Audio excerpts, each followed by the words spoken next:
انسان کے برے حالات۔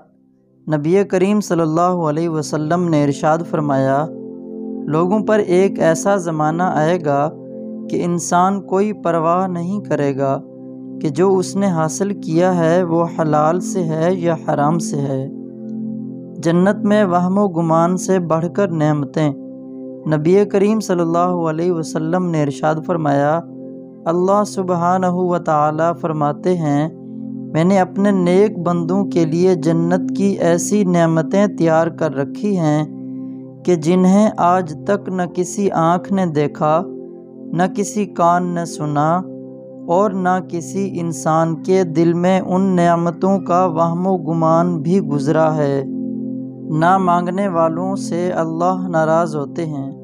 حضرت ابو ہریرہ رضی اللہ تعالیٰ عنہ فرماتے ہیں کہ رسول اللہ صلی اللہ علیہ وسلم نے ارشاد فرمایا، یقیناً جو شخص اللہ تعالیٰ سے نہیں مانگتا، اللہ سبحانہ و تعالیٰ اس سے ناراض ہو جاتے ہیں۔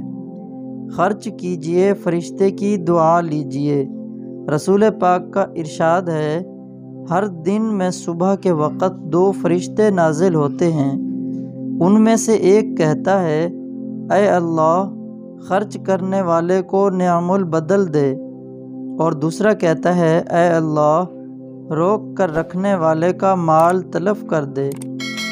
جو عورت اپنے شوہر کو تکلیف پہنچاتی ہے، رسول پاک نے ارشاد فرمایا، جو عورت اپنے شوہر کو دنیا میں تکلیف پہنچاتی ہے تو جنت کی بڑی آنکھوں والی حوروں میں سے اس کی بیوی کہتی ہے تو اسے تکلیف نہ دے، اللہ تجھے ہلاک کرے، یہ تو ویسے بھی تیرے پاس بس مسافر ہے، ان قریب یہ تجھے چھوڑ کر ہمارے پاس آ جائے گا۔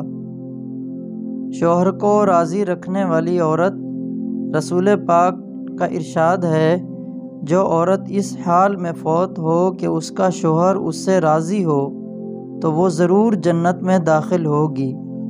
وقتی ڈھیل کے بعد ظالم کی سخت پکڑ۔ نبی کریم صلی اللہ علیہ وسلم نے ارشاد فرمایا، بے شک اللہ تعالی ظالم کو مہلت دیتے ہیں، یہاں تک کہ جب اس کو اپنی پکڑ میں لیتے ہیں تو پھر اس کو نہیں چھوڑتے۔